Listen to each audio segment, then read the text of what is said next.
Picture a room about the size of a modern walk-in closet. Now put 2 people in it. One of them is burning alive from the inside. Add a straw mattress that hasn't been properly dried since last autumn, so it smells like wet dog and old bread.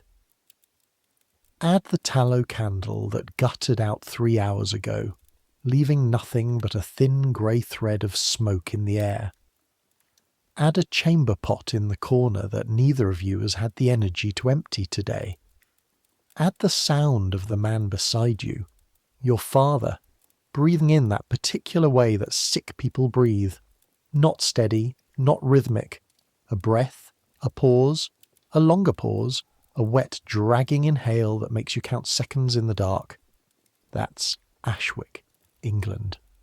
Late summer, 1382. A market town in the English Midlands. Population, maybe 1,200 people if you count the outlying farms. Big enough to have a market on Thursdays, a guild for the tanners, a stone church that took 40 years to build. Small enough that everyone knows which family the fever hit next, and in what order, and whether the father came down before the children or after. The fever has been here for 3 weeks. You've been sleeping next to it for 4 nights. So, I make these history stories. People tell me they fall asleep to them. I'm choosing to believe that's because the history is peaceful, and not because the sound of my voice is just deeply, profoundly boring. Tonight we're going somewhere that most people who write about the medieval period skip over. Not the castles, not the wars, not the Black Death in the abstract as a concept, as a statistic. We're going into the house, the actual house, the room, the straw, the breathing, one family, one sickness, one night that turns into a week, that turns into something you'll carry for the rest of your life. Get comfortable. Here we go. Your eyes open to absolute darkness. Not the comfortable darkness of a bedroom where shapes gradually resolve. Not the grey urban darkness of a city with ambient light.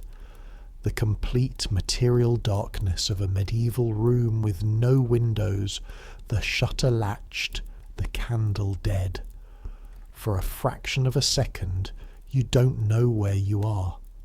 Sleep has done what it always does, taken you somewhere else, somewhere without sick fathers or chamber pots or the particular smell of fever, which is not a dramatic smell, not a smell of rot or death, but something subtler and more wrong, the hot metallic sweetness of a body consuming itself.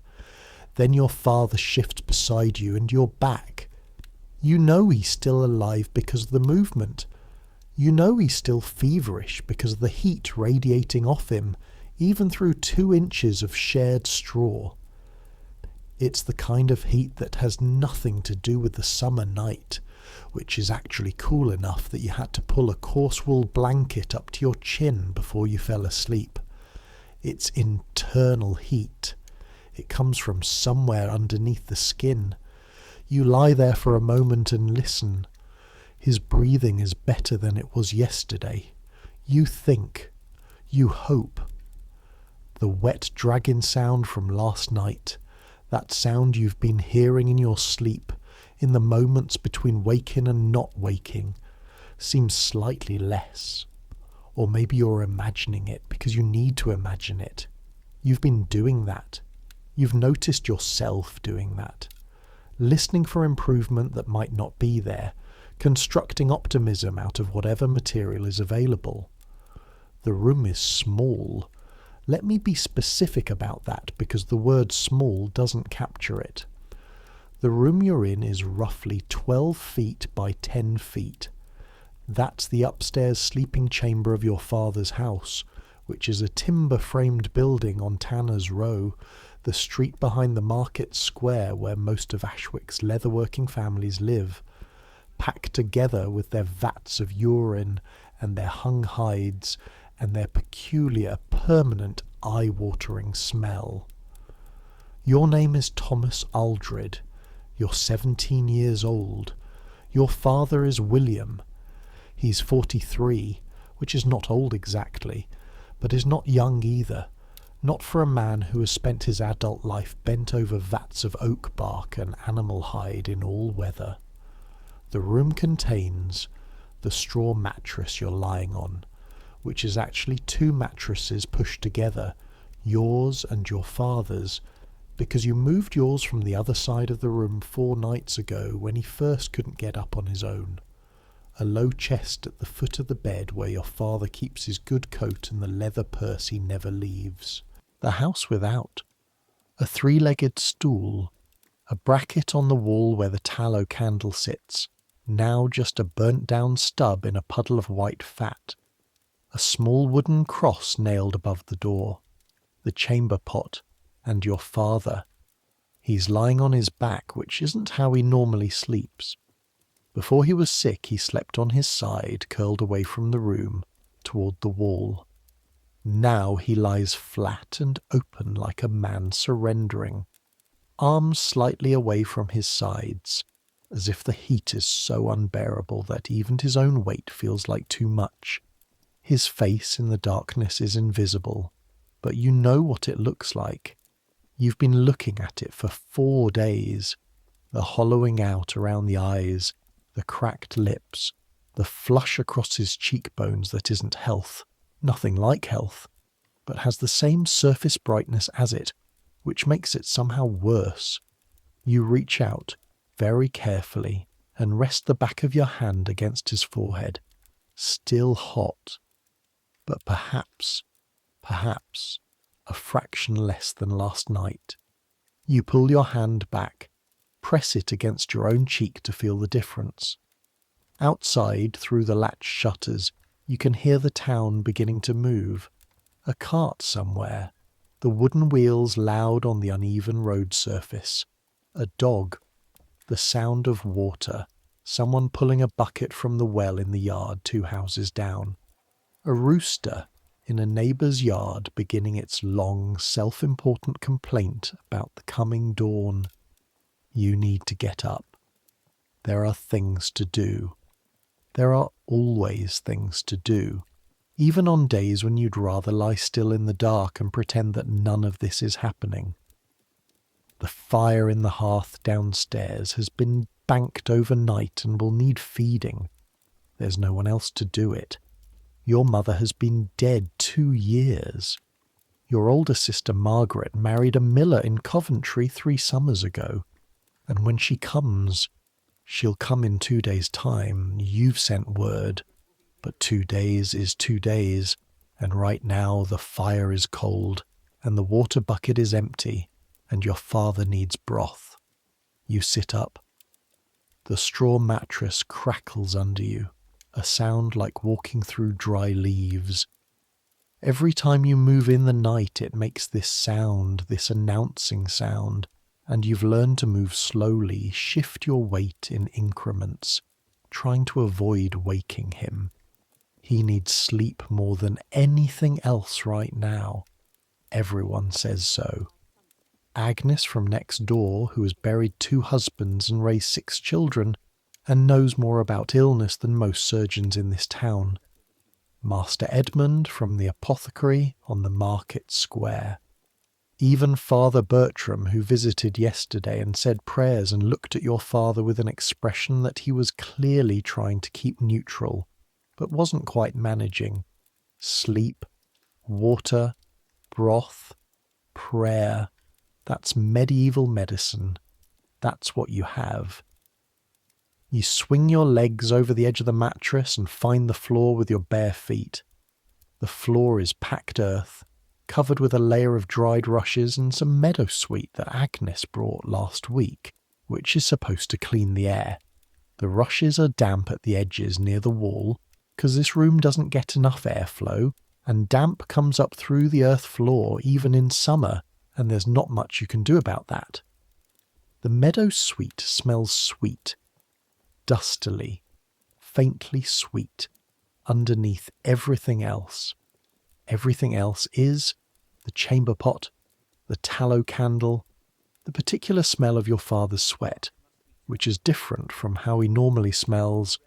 Normally he smells like the yard, like oak bark and urine and leather and the metallic sharpness of the tanning vats, which isn't pleasant but is his, is recognisable.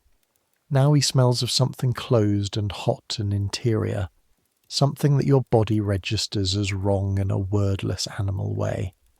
You stand up carefully. Your legs are stiff from being curled in a strange position all night, half watching him even in sleep, tensed for any change.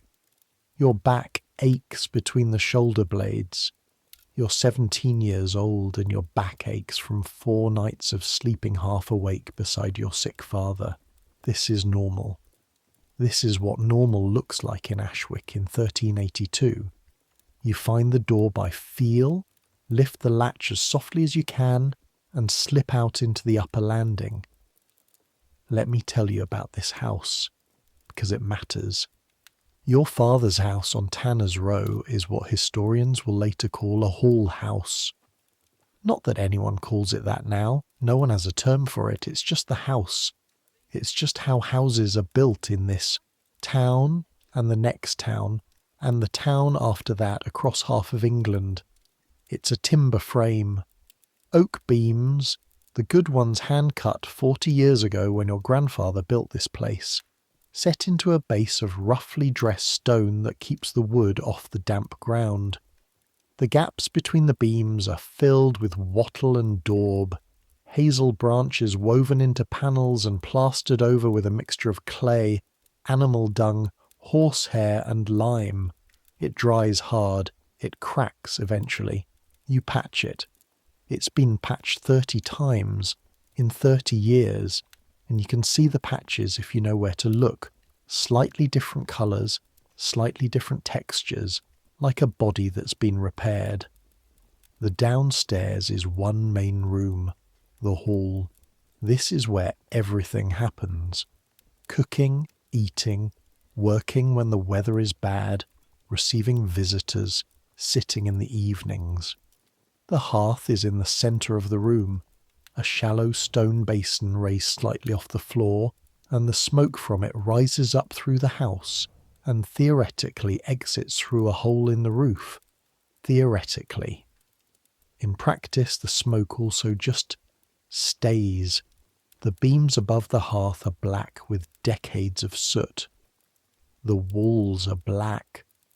Your hair smells of smoke even after you've been outside for an hour. Everything in this house is lightly seasoned with smoke, the same way everything in your father's yard is lightly seasoned with the smell of tanning. Behind the main hall there's a small buttery, a storage room really, just a dark space with shelves, and a lean-to addition that functions as a kitchen in warm weather, with a second, smaller hearth. The yard behind opens onto the lane, and the tanning yard is down there. The great wooden vats, the poles for stirring, the stretched hides drying on their frames. The yard smells like everything that has ever lived and died and been processed into usefulness. Upstairs, accessible by a steep wooden ladder more than a staircase, is the sleeping loft. 2 rooms up there, divided by a partition of timber and plaster that goes most but not all the way to the roof. Your room and your father's room, though your mother's presence is still all over his room, her comb on the chest, her good wool shawl hanging on a peg. The whole house is perhaps 30 feet long and 16 feet wide, 1,200 square feet if you count both floors, though you wouldn't count it that way, because counting a house in square feet is not a thing that happens in 1382. It's a good house, solid, well maintained. It's better than half the houses in this town. Some people are living in structures that were intended as temporary and have become permanent through necessity alone. Single-room cottages with earthen floors and straw stuffed in the gaps where the daub has fallen out, with animals sharing the living space in winter because the animals' warmth keeps the family from freezing. Your father is a craftsman, a guild member, a respected man in this town. He's been a tanner for 25 years. He knows every hide merchant within a day's ride. He knows which oak bark gives the best tannin. He sits on the guild council. 2 years ago, when old Robert Fletcher tried to undercut the guild pricing on sole leather, it was your father who drafted the formal complaint, who stood up in the guild hall and read it aloud in a voice that carried to the back wall. He's a substantial man, in other words, not wealthy, but solid, and now he's upstairs, burning. You stand on the landing and listen to his breathing through the closed door. The wet sound is still there, not worse, but not gone. You go down the ladder. The hall is dark grey and cool in the pre-dawn. The fire has burned down to a heap of white ash with one ember, deep orange, glowing at its heart like the last coal in a dying sun. You kneel in front of it and blow, carefully, a long, slow exhale from the back of your throat, and the ash shimmers and the ember brightens, and you add a handful of dry straw from the pile by the wall, and then a few thin sticks, and wait. The smoke curls up. The straw catches. You add larger pieces of wood, building the fire back up by degrees. Your hands are cold. Your fingers crack as you work them, that familiar knuckle pop of cold morning joints. The skin on your knuckles has been dry and cracked for days. You've been washing your hands more than usual, following what Agnes told you. Wash your hands before and after you touch him, though she couldn't entirely explain. Why, just said that her grandmother did it, and her grandmother buried fewer people than most. You've been following the advice. Your hands show it. The fire takes. The hall starts to warm, fractionally, in the immediate circle of the hearth. Outside the circle you can still see your breath. Late August, but the morning is cold. England. You hang the pot over the fire, the iron pot, black and heavy, that has been hanging over this hearth since before you were born, and fill it with water from the pitcher. You'll make a thin pottage. Oats and water, and if the fire gets hot enough, fast enough, you might be able to add some of the dried herbs Agnes left hanging by the kitchen door. Thyme, some mallows, a bundle of dried elderflower. For the fever, she said, for bringing it down. Whether dried elderflower actually brings a fever down is an open question that the year 1382 cannot definitively answer. But Agnes is 60 years old and has survived things that would end most people, and when she tells you something to do, you do it. While the water heats, you go to the door and open it. The smell of outside hits you immediately. The cool early morning air of a medieval town, which is horse dung and wood smoke and the river somewhere in the distance. And underneath that the ever-present background note of Tanner's Row. The softened animal smell that clings to everything on this street, that you've lived with your entire life and stopped noticing years ago. Except that now, after 4 days of being mostly inside, you notice it again. It's not a pleasant smell, but it's the smell of normal, of before. You stand in the doorway for a moment, just breathing it. The lane outside is empty. The other houses are shuttered, their occupants still asleep. A cat sits in the middle of the road, utterly still, watching something invisible in the shadows. The sky above the roofline is the dark blue of just before dawn, not quite black, not yet grey. Somewhere down the row, through a gap between houses, you can see a yellow light in a window, a candle already burning. The Groves family, probably. Agnes mentioned that Mabel Groves has been ill too. Not as bad as your father, she said. Mostly the weakness and the aching in the joints, not the fever. But still, it's moving through the street like a hand playing a lute, One string and then the next and then the next. You close the door. Let me tell you what's happening in your father's body, because understanding it makes the next week make more sense. The fever currently moving through Ashwick is what contemporary writers sometimes call a pestilential fever, an outbreak of infectious illness that is emphatically not the Black Death, which swept through England 30 years earlier and is still, in 1382, fresh enough in living memory to terrify absolutely everyone whenever anyone mentions it. This is something else. Less lethal, probably. In the towns it's hit in the past month, it has killed perhaps one person in 15. That sounds manageable until you're the one in the house with the sick person, sitting with these odds in the dark, doing the arithmetic at 3 a.m. What it actually is, medically speaking, is probably a combination of typhoid and some respiratory infection, though the year 1382 has neither of those words nor the concepts behind them. What you know, what everyone in this town knows, is the following. It starts with a headache, then aching in the limbs, the kind of aching that feels like your bones are the wrong size for your skin.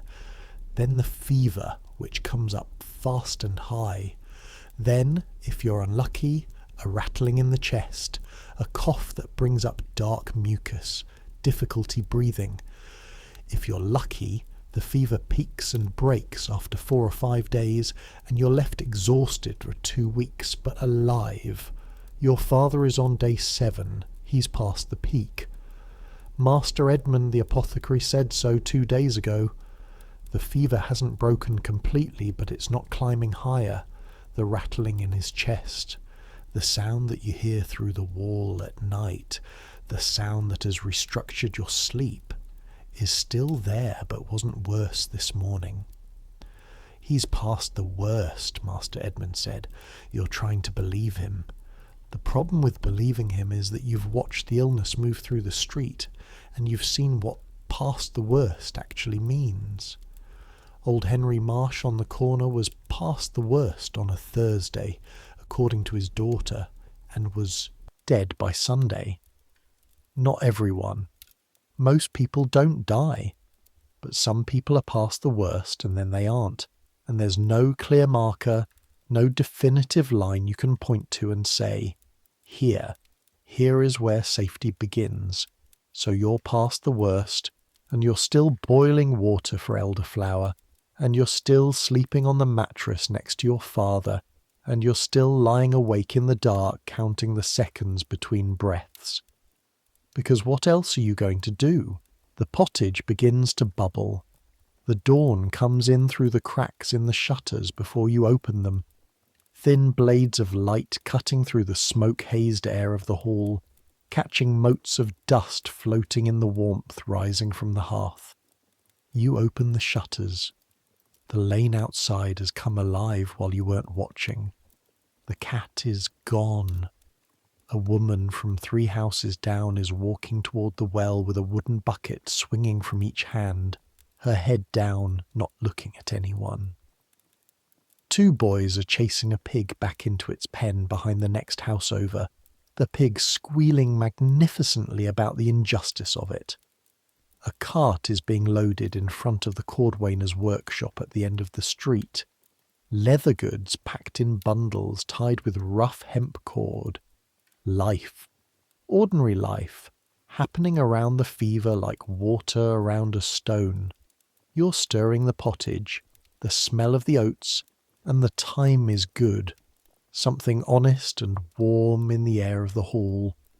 When there's a knock at the door, low and unhurried, the knock of someone who knows this house well enough not to stand on ceremony. Agnes. She comes in carrying a small earthenware pot with a cloth tied over the top, a bundle of fresh herbs tucked under her arm, and the expression she always wears when she comes to tend someone sick. Focused, practical, entirely unsentimental. Agnes is 60 years old. Her face is a map of every winter she's ever survived, every harvest, every birth she's attended, every death she's sat with. She's broad-shouldered and slightly stooped, and she moves with the deliberate efficiency of someone who's been doing necessary work her entire life and has learned not to waste a single motion. "How did he sleep?" she asks, setting the pot down on the table. "Better than the night before. The sound in his chest. I think it's less." She looks at you. She doesn't dismiss this the way some people would. "You're only 17. What do you know about illness?" But she doesn't take it as definitive either. "I'll go up and look at him before I go to the market. I brought more of the willow bark." She taps the earthenware pot. "You've been giving him the decoction?" "Every few hours. He doesn't always take it easily." "Of course he doesn't. It tastes terrible." She's already moving toward the ladder, pulling up her skirts slightly to climb. That doesn't mean stop. You hear her footsteps on the landing above, the soft sound of the door opening, a murmur of her voice, and then, fainter, rougher, your father's voice, still there, still answering. Something in your chest loosens slightly. You go back to the pottage. The willow bark is important to understand. Agnes got it from Edmund's shop 3 days ago, and she made the decoction herself in your kitchen, boiling the bark in water until the water turned brownish orange and bitter, and then straining it through a piece of linen and bottling the result in that earthenware pot. You give your father a cup of it every few hours, mixed with a little honey to make it bearable. What Agnes doesn't know, what no one in Ashwick in 1382 knows, is that willow bark contains something that a German chemist will isolate 500 years from now and call salicylic acid, the compound from which aspirin is eventually synthesized. In other words, Agnes is giving your father aspirin. Not in pill form, not at the precise dosage, not as a refined compound, but the same essential molecule, brewed in your kitchen in a clay pot, and it is doing something. It genuinely is. Medieval medicine is not entirely wrong. It's mostly working with what it has, which is observation and inheritance. What did your grandmother use? What did her grandmother use? What have women in this town been giving to fever patients for 200 years? Some of it is useless. Some of it is worse than useless. You'll meet the physician later, and we'll have a conversation about bloodletting.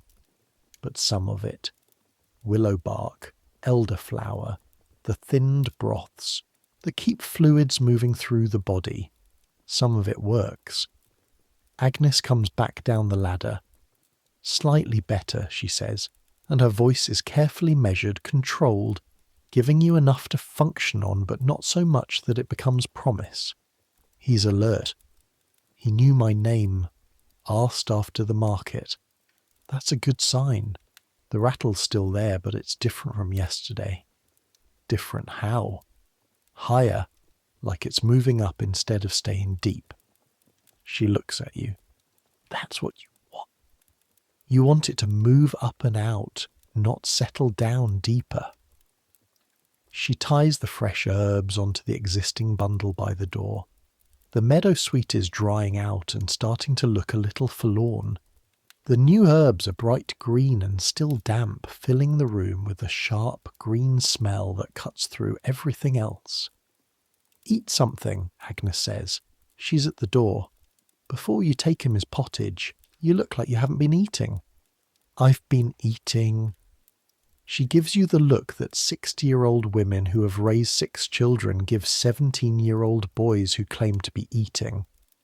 "Eat something," she says again, and leaves.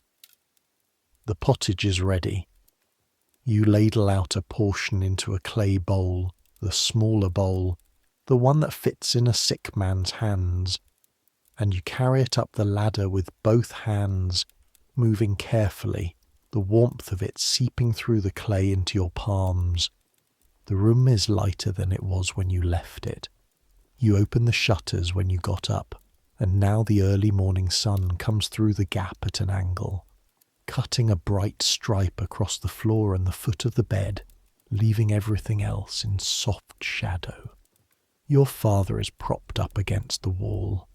Someone, Agnes just now, has built up the pillow behind him, moved him from the flat, surrendered position. He's sitting up slightly, which is different. He looks at you when you come in. His eyes are clearer than they've been for 4 days. Not clear in the way of health. He's still not well. The fever is still in his face, the flush still high on his cheeks, and he looks 20 years older than he did 10 days ago, hollowed and diminished in a way that frightens you. But his eyes are present. Yesterday and the day before, there was a distance in them, a glaze that suggested he wasn't entirely in this room, wasn't entirely aware of you, was somewhere else in the burning geography of fever. Today he's here. "Thomas," he says. His voice is rough, damaged sounding, too much coughing. "I've got pottage." You hold up the bowl. He nods slowly. "That smells." He stops to cough. It comes up from deep in his chest, a thick grinding sound that makes you want to flinch, and you have to work to keep your face still. "That smells like Agnes's herbs. She brought fresh ones this morning. Wasted on me, put them in the hall." He says this with something that is almost, not quite, but almost, like dry humour. It's the first joke-shaped thing he's said in 4 days. You sit on the stool next to him and hold the bowl while he eats, because his hands aren't steady enough yet to hold it himself without spilling. He takes the pottage in small spoonfuls, slowly, with pauses between. His neck moves when he swallows, working harder than it should have to, and twice he stops entirely and closes his eyes, and you think he's drifting off. But both times he opens them again and takes another spoon. He finishes about 2/3 of it. "The chest," he says when the bowl is down. "Agnes says it's better. She says it's moving up. That's what you want." He looks at the ceiling. There's a long pause, and in the pause you can hear the town outside. The cart that's been loading down the road has moved on, and now there's only the ordinary morning sounds, the everyday sounds of a place going about its business. "I heard the Marsh boy," he says, "Henry Marsh, who died on Sunday." "Yes," you say. "Good man." Your father closes his eye again, this time more definitively. His father was good too, knew how to season leather properly. Not everyone does. Another pause. "You been sleeping?" "Some." "Go sleep." "I will. Now, Thomas. I'll sleep when Agnes comes back at midday." He opens one eye, looks at you sideways. "You're doing that thing where you agree with me, but you're not going to do it. You're going to say something, but he's already asleep. Just like that. One moment conscious, the next completely out. Fever does this, burns through whatever reserves of wakefulness you have, and then drops you like a stone.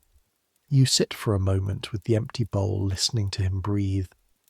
The sound is still there, the wet quality underneath each exhale, but Agnes is right. It sounds different. Higher, like something loosening. You go back downstairs, mid-morning, and you need to go out. The willow bark decoction is running low. There's maybe enough for 2 more cups. You need to get more from Edmund's shop before afternoon. And you need to get bread, because you haven't been to the baker in 3 days, and the heel of the last loaf is going hard, and you need to refill the water pitcher, which is almost empty. Normal errands. Except that nothing about going out in Ashwick right now is normal. Let me tell you what this town looks like when it's sick. The market square is half empty. Thursday is market day, and this is a Thursday, and the market should be crowded. The square should be packed with stalls and animals and noise, the shouting of vendors, the smell of fresh baked bread, and the slightly less fresh smell of the fish stall that's been there since before anyone can remember. Normally you can barely get across the square on a Thursday morning without being hit by a hurrying merchant or stepping in something unpleasant left by someone's horse. Today there are maybe a third of the usual stalls. The fish stall is empty. The fishmonger's son has been sick. You heard. Though which fishmonger from which village you couldn't say. The cloth merchants are here, but only 2 of them, and they're not calling their wares with the usual urgency. The bread baker is here, thank God, his stall piled with round brown loaves, and there's a small queue, which is normal, except that the people in the queue are standing slightly farther apart than usual, in that careful way that people stand when they're afraid of something they can't see. You notice that people are watching each other in a different way, a quick assessing glance. Is that person flushed? Are they moving oddly? Is that a cough? Before looking away. You've just doing it yourself. You're doing it right now as you cross the square, checking everyone you pass with the same involuntary triage. The wool merchant's apprentice, a boy your age named Peter, falls into step beside you for a moment. Your father? Still sick. Better, maybe. Mine's back up, Peter says. This means his father's fever has risen again after what seemed like improvement. His voice is flat, factual. I'm sorry. He nods. Edmund's got more of that bark in. He said to come early. He drops away, heading toward the other end of the square, and you watch him go with a particular feeling of recognizing your own situation in someone else's face. Peter is maybe 15. He's doing exactly what you're doing, holding things together in his father's absence, going through the motions of normal life, market, errands, exchange, while the abnormal thing sits at the centre of everything and won't be looked at directly. These street smells different too. In the normal run of things, Ashwick smells the way medieval market towns smell, which is to say, strongly. You have the tanneries, which are a permanent assault on the senses. You have the butcher's quarter, a short street behind the church where the slaughtering happens, and where in hot weather the smell becomes something 3-dimensional, something you walk through. You have horses everywhere and pigs in the lanes and the open drainage channel that runs down the centre of the main street and carries away whatever anyone puts into it. But overlaid on all of this, for the past 3 weeks, there's something else. A sweetness that isn't sweet. A woody, resinous smell in the air, coming from the bonfires that some households have been burning in their yards. Burning juniper and rosemary, following the advice of a letter from the Bishop of Bath and Wells that was read aloud in the church last Sunday, which said that fire and smoke could purify the air of pestilential vapours. Fire and smoke, purifying the air. Medieval medicine isn't always wrong, but sometimes it is. The smoke from the juniper fires drifts through the streets and mixes with the usual smoke from hearths and bakers' ovens and the smithy at the north end of town, and the result is an atmosphere that feels both medicinal and vaguely apocalyptic, like a very small, very local end of days. You pull your coat tighter and walk faster. Edmund Good's apothecary is on the south side of the market square, wedged between a chandler and a barber surgeon whose establishment you will be avoiding today for reasons we'll come to shortly. The sign above Edmund's door shows a mortar and pestle, painted blue, which has been there for 30 years and has been repainted twice, and still looks original because the sign painter who did the repaint was, apparently, very good. The door is open. The smell of an apothecary shop is its own world. Dried herbs, dozens of them, hanging in bundles from the low ceiling so that you duck through them as you enter.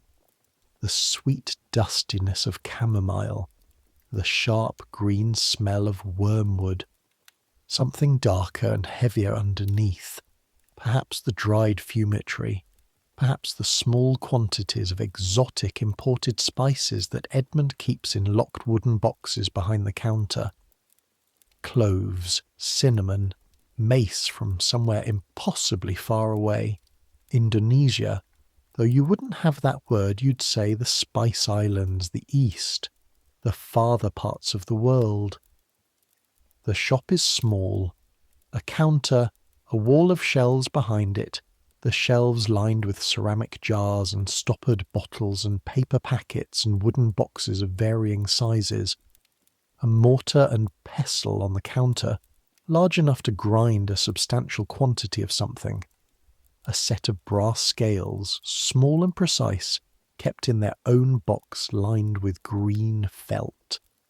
The scales are beautiful, actually. They're the most beautiful thing in the room. Edmund himself is behind the counter. He's a compact, careful man, about 50, with a precise way of doing everything. He measures things with the scales. He doesn't guess. He grinds things to a specific consistency. He knows the difference between coarse and fine and understands why it matters. He's been trained as an apothecary, not at university. The university-trained physicians will point out this distinction somewhat sniffily, as we'll get to. But through an apprenticeship, learning from a man who learned from a man, a chain of practical knowledge going back generations. He looks up when you come in. His expression tells you that he's heard about your father. News moves fast in a town this size. The decoction's running low, you say. I expected you. He's already reaching for one of the bark-wrapped parcels on the shelf behind him. I've set aside a £1/2 of the bark. That should last you several more days. He sets it on the counter, then adds a smaller packet. Penny Royal. Agnes was right to suggest the elderflower for the fever, but this will help with the cough. Steep it with the elderflower. You reach into your coat for your purse. It's lighter than it should be. 4 days of not working in the tanning yard, 4 days of running errands and buying medicines and paying for things. And your father not working either, obviously. And the money in the house is what's in the strong box under the bed and what's in your own small purse, and neither of those is inexhaustible. Edmund names a price that is fair. You pay it. He wraps the parcels in a piece of coarse linen, ties it with a strip of leather. He's better, you tell him, because you need to tell someone who isn't Agnes, who will give it back to you measured and careful. Edmund is precise and professional. He won't over-reassure you, and he won't be sentimental, but he'll tell you what he actually thinks. Better is good, Edmund says. Better at this stage is very good. The ones who are still worsening on day 7, he pauses. They're the ones to worry about. He looks at you. He's not worsening. He sat up this morning, made a joke. Something in Edmund's expression shifts just slightly. A fraction of something that might be relief. That's a good sign. Keep up the decoction and get him to eat. Actual food, not just broth, once he can manage it. The body needs to rebuild itself. You take the package and thank him and turn to leave. Then you stop. The barber surgeon, you say. You mean Nicholas Rafe, 2 doors down, who has been doing a brisk business this past week. You've seen people going in and coming out. Master Edmund, the bloodletting. Edmund says nothing for a moment. He's arranging something on the counter, a slow and deliberate rearrangement of jars that probably doesn't need doing. It has its applications, he says finally. This is not an endorsement. You've known Edmund for years. You were in his shop as a child, watching the scales, handling the little wooden boxes of spices, and you know when he's being diplomatic. My father, you say, if he gets worse, if someone suggests it. Edmund looks at you. He has the expression of a man choosing his words with the care he gives to measuring quantities. I would not, he says, recommend it for a fever patient with a congested chest. Not at this stage. Not without. He stops. Come back to me before you do anything, that's all I'll say. You understand what he's not saying. You nod and leave. The physician of Ashwick, such as he is a man named Master Robert Clavell. He holds a degree from Oxford, which he mentions within about 3 minutes of meeting most people. He came to Ashwick 9 years ago, ostensibly to retire, actually because he had exhausted his welcome in 3 larger towns through a combination of confident misdiagnosis and an absolute inability to take criticism. He's 60-something, bald except for a fringe of white hair above the ears, and he carries a small leather medical bag everywhere he goes, because this makes him look like a doctor, which he is, technically, though doctor in 1382 means something somewhat different from what it will come to mean. He's coming toward you across the market square as you leave Edmund's shop.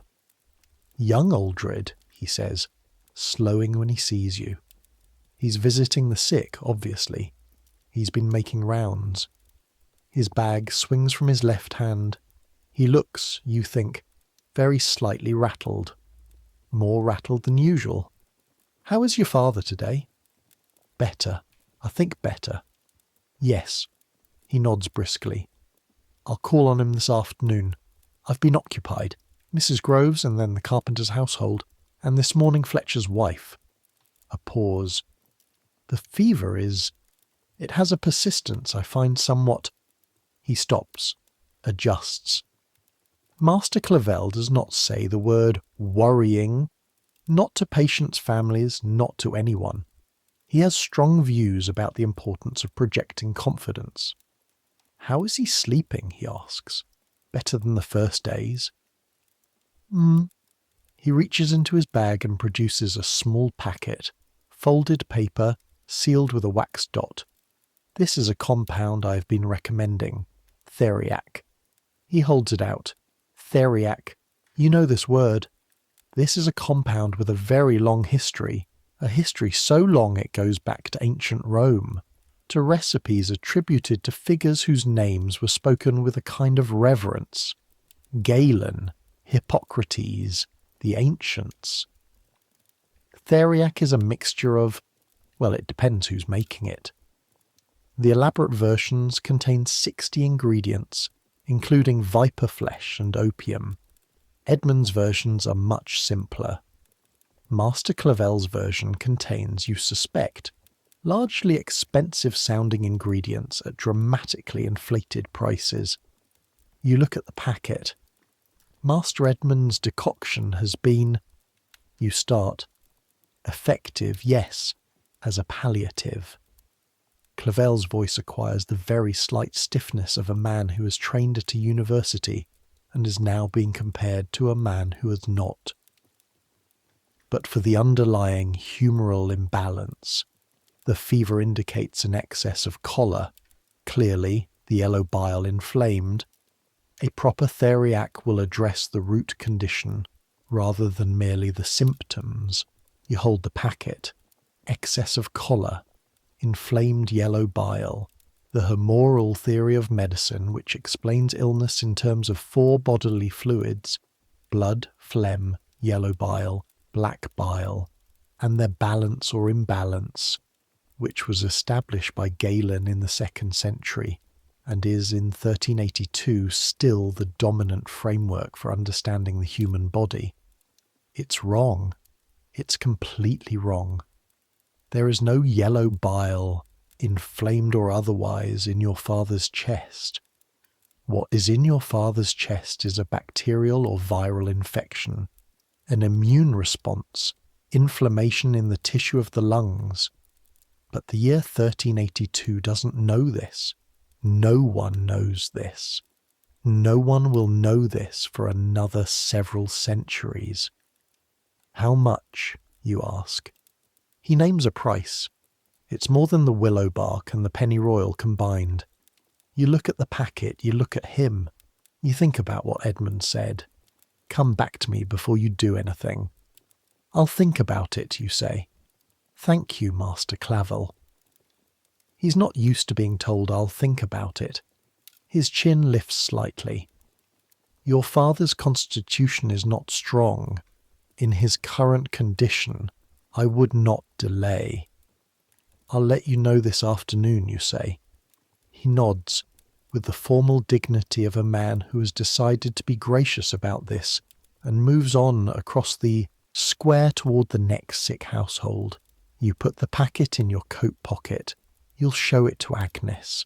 Agnes will tell you what it actually is. Before you go back, you go to the church, not because you're particularly devout. You're not devout. You believe what you've been taught to believe. But this is not a crisis of faith moment, not yet. You go because it's there, and because going to the church when someone you love is sick is something that people do in 1382 as naturally as breathing. It's not separate from the medicine. It's not an alternative to the medicine. It's simultaneous with it, running alongside it, part of the same project of trying to keep your father alive. St. Bartholomew's Church is 100 yards from the market square, at the end of a lane, its square Norman tower visible above the roof lines. Stone, of course. One of the only fully stone buildings in Ashwick, which is why it's still standing here when most of the houses of 1382 will be gone entirely. Replaced, built over, lost. Stone churches are the longest survivors in the English landscape. The interior is dark, cool, smelling of incense and candle wax and the older smell of stone that has absorbed centuries of smoke and breath and prayer. Father Bertram is there, kneeling before the altar. He's a small man, Father Bertram, with a round face and the slightly harassed look of a parish priest who has been busier than usual for the past 3 weeks and is starting to feel the weight of it. He looks up when you come in. You light a candle at the side altar. The small ones cost a halfpenny. You have the coin. You set it among the others already burning there, a cluster of lights in the dimness, each one representing a prayer, a sick person, a family hovering between hope and the other thing. You kneel. What do you pray? What do you say? Kneeling in a medieval church, 17 years old, your father upstairs with something that may or may not kill him. You say your father's name. You say, please. You say the Ave Maria, which you know by heart in Latin without necessarily understanding every word, though you understand enough. You say, please again. Please let this be the day the fever breaks. Please let the sound in his chest be what Agnes says it is, moving up and out, not down and in. Please let him be here in a month, in a year, teaching you things about tanning that you need to learn, sitting by the fire on winter evenings, doing the things he does. Please. Father Bertram comes to stand near you, not intruding, not speaking, just present. He's been doing a great deal of this for 3 weeks, just being present in the same space as the praying families. It is, you think, the most useful thing a priest can do. You've heard him say all the theological things, the illness as God's will things, the redemptive suffering things, and you've listened politely because you don't know enough to argue, and he genuinely believes it.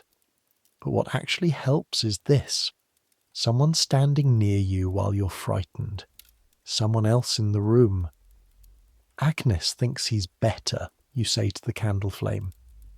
Father Bertram says, good, that's enough. You stay for another 5 minutes, and then you go home.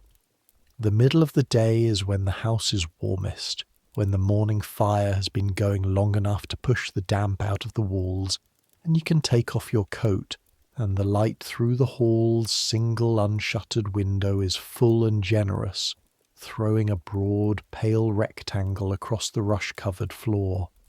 You eat. Agnes made you. She came back at midday as she said she would, and she sat down across the table from you and watched you eat a bowl of the pottage with bread, and she only left when you'd finished. You hadn't realized until you started eating how hungry you were. The bowl emptied faster than you intended. You didn't say anything about that. He slept well this morning, Agnes says when the bowl is done. She's been up to see him. He's asking for his dinner, which is a good sign. He asked me where his good coat was. The coat in the chest at the foot of the bed. Your father's good coat, which he wears to the guild meetings and to church, and on the occasions when he needs to look like a man of substance, rather than a man who spends most of his working life knee-deep in the tanning process. He asked about the coat, wants to make sure it's still there. Agnes has a small smile. He's worried about the fever reaching the wool, as if the fever's going to get up and eat his coat. This is absurd. This is also in a way wonderful. A man worrying about the integrity of his good coat is a man who is planning to wear that coat again. Tell him I'm guarding the coat, you say. Agnes leaves at mid-afternoon to get back to her own household. She'll come again tomorrow morning. She'll bring more herbs if she has them. She's been coming every day since this started. Every day because she lives next door and because your mother is dead and there's no one else. You haven't thanked her properly. You're not sure what properly would mean in this context. Thanking Agnes is like thanking the house for being solid. It seems almost beside the point. You sit in the hall after she leaves and do nothing for a few minutes. This is unusual. You're not normally someone who sits and does nothing. Your life is structured around work. The tanning yard, which requires continuous attention. The hides have to be checked, the vat stirred, the bark levels maintained, and the household work, which before your mother died was split between her and Agnes, and occasionally Margaret when she was still here, but which has since divided itself between you and your father. You cook, you clean, you do the washing, you keep the fire, you help in the yard, you run the errands. You're 17. This is what 17 looks like in 1382. But right now the tanning yard is running itself, more or less. The journeyman's come in to check the vats. The neighbour's boy has been feeding the fire under the boiling pit, and the house is quiet, and your father is asleep, and the fire is banked, and there is actually nothing that needs doing this minute. You sit. Outside, through the open door, Tanner's Row continues its afternoon. The quality of light has shifted. Softer now, less direct, the angle of the sun lower. You can hear the distant sound of someone hammering, and the closer sound of water being drawn at the well, and the ambient murmur of voices that is always, always present in a town. The human background sound that you stop hearing when you live inside it. But that is instantly obvious when it's absent, as it sometimes is on the coldest winter mornings before anyone's gone out. You think about your father asking about his coat. You think about Master Clavel's Theriac in your pocket. You take it out and look at it. The little paper packet sealed with a dot of wax. You break the seal and unfold it. The powder inside is dark brown, fine, smelling of something dusty and faintly spiced. Agnes, when you showed it to her, turned it over in her fingers, sniffed it, touched the tip of her tongue to it. Dried rosewater, some black pepper, and something I don't recognise, she said. Possibly ground batoni, Possibly something else. Nothing that will hurt him. Nothing that will hurt him, but nothing she clearly felt that would help very much either. You close the packet up again, more carefully, and put it back in your pocket. You'll give it to him later, maybe. Or maybe not. Maybe you'll just tell Master Clavel it helped. The afternoon light comes through the door and lies golden and ordinary across the rush floor. You fall asleep sitting up. You wake with a jerk to find it's evening. The fire has burned low again, the hall dim, the light outside the door the dark orange of late sunset. You've been asleep maybe 2 hours. Your neck aches from sleeping sitting upright against the wall, your head having gradually drifted to the side. From upstairs, a sound, not the bad sound, a different sound, voice-shaped. You go up. Your father is awake, more than awake. He's sitting up almost fully, both hands against the wall behind him, and he's talking. Not to anyone present. His eyes are slightly off, not focused on you as you come in, not focused on the room. He's talking in a low, rapid murmur, the words indistinct, something about leather, about a shipment, about a man named Geoffrey who owes him money and has always owed him money and has never given any indication of intending to repay him. Fever dream. Speaking into a conversation that's happening somewhere else, in the interior landscape of a high temperature and a mine that's been running in the red for 7 days. Father, you go to him, touch his shoulder. He doesn't flinch or recoil, just keeps talking low and fast. Father, louder, your hand on his face, checking. He's hotter than he was this morning. This is the moment. This is the moment you've been holding back from for 4 days. The thing you've been trying not to think to directly. The fever can rise again. It rises again in some people. It rises after what looked like improvement and goes higher than it went before. Geoffrey, your father says, the whole shipment. This is not how we agreed. Father, he stops, blinks. His eyes come back into focus slowly, like something surfacing. Thomas. His voice is rough, confused. I'm here. He stops, tries to work out where he was. Geoffrey Fletcher. Geoffrey Fletcher is not here, you say. You're in your room, you're in bed. A pause. He looks at you. His eyes are too bright, the fever brightness, and there's sweat at his temples and in the notch of his collarbone. I'm hot, he says, like a small statement of fact, not a complaint, just noting it. I know, I'm going to get the willow bark. Cold water, he says, if there's cold water. You go downstairs and come back with the cold water from the well in a cloth, and you sit beside him and wet his face and his hands and the back of his neck, and give him the willow bark decoction to drink, and he makes a face at the bitterness of it but drinks it. His hands are shaking slightly when they take the cup from you. How long has it been? He asks. 7 days since you first took ill. 7 days. He thinks about this. I haven't been in the yard in 7 days. The journeyman's managing. Walter? Your father looks sceptical. Walter will stir the bark vat once and think that's enough. The bark needs... I'll tell him, you say. About the bark. He closes his eyes. The lamplight. You've lit the rushlight now. The thin tallow rush dipped in fat, which gives a faint yellowish illumination, catches the lines of his face, the carved-out look of a week of fever. You should sleep, he says, again. I will. Thomas. He opens his eyes and looks at you, and there's something different in expression now, something more awake, more present, beneath the fever confusion. You've been up here every night. Yes, a pause. Your mother would have done the same, he says. It's not quite a comparison, not quite a compliment, just a statement, and in it there's something that might be the beginning of an emotion but that he doesn't pursue, closes down, pulls back from. That's your father.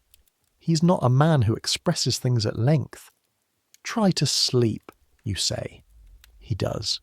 Eventually. His breathing evens out, though the fever sound is still there. That specific quality that you've come to know over these 7 nights as intimately as you know anything. The slight wetness of each exhale, the occasional pause, the deeper breath that follows it. You stay. You didn't bring your blanket up this time, so you're cold, but not badly cold, not house cold, because the room holds the warmth of 2 bodies and the heated stone of the chimney breast that runs up through the wall. You sit on the stool with your coat on and your arms crossed and your back against the wall, and you watch him breathe. This is the vigil. This is what the word vigil actually means. Watching. Someone keeping watch while someone else is vulnerable. It's one of the most ancient things humans do. The hours pass. There is a quality to 3 in the morning that has nothing to do with what century you're in. It is always the same hour. The longest. The one where the night seems to have decided not to end. Where the body is at its lowest temperature. The mind at its most unguarded. Where the thoughts that are held back in daylight hours by the business of moving and doing and talking are free to arrive, and they do. You've been thinking about your mother. You do this more than you'd admit. More, certainly, than you do during the day, when there are things to do that push the thoughts aside. At 3 in the morning there's nothing to do but sit, and the thoughts come. Your mother died of a lung fever. Not the same illness as this. Hers started in winter and went fast. Much faster than this. Only 4 days from the first cough to the last. You were 15. You sat in this same room, on this same stool, watching the same breathing, which was worse, much worse, than your father's, laboured and desperate sounding from very early on. You held her hand. You gave her water. You recited prayers over and over because it was the only action available to you. There's a particular helplessness to illness. You cannot fight it. You cannot lift it or move it or reason with it or negotiate. You can provide conditions that make it easier for the body to do the work. Warmth, water, nutrition, rest. But the actual work is happening at a level beyond any access you have, deep in tissue and blood, in processes that nobody in this century can see or name. You're not fighting the illness. You're just maintaining the person, keeping them fed and watered and warm while the illness decides what it's going to do. This powerlessness is one of the hardest things. You look at your father. He's sleeping with more depth now. The sweat on his face is the sweat of someone whose temperature is working through something, not just sitting at its peak. His breathing, you think, and you've become an expert on this breathing over 7 days. You know every variation of it. His breathing is settling again, slightly less laboured, the wet sound fractionally less. You press the back of your hand to his forehead. The heat is different. You've been doing this so many times that your palm has become calibrated to a specific temperature. The scale runs. Too hot the first few days, very hot day 4, hot yesterday, and now, this is new, just warm. Warm in a way that still reads as feverish, but also reads as less than it was. You sit back. You realise your hands are shaking, not from cold, from something else, some release of tension that has been held in your body for 7 days without you realising how much space it was taking up. Your throat is tight. You press the heels of your hands against your eyes for a moment. Just a moment. He's past it. You're not certain.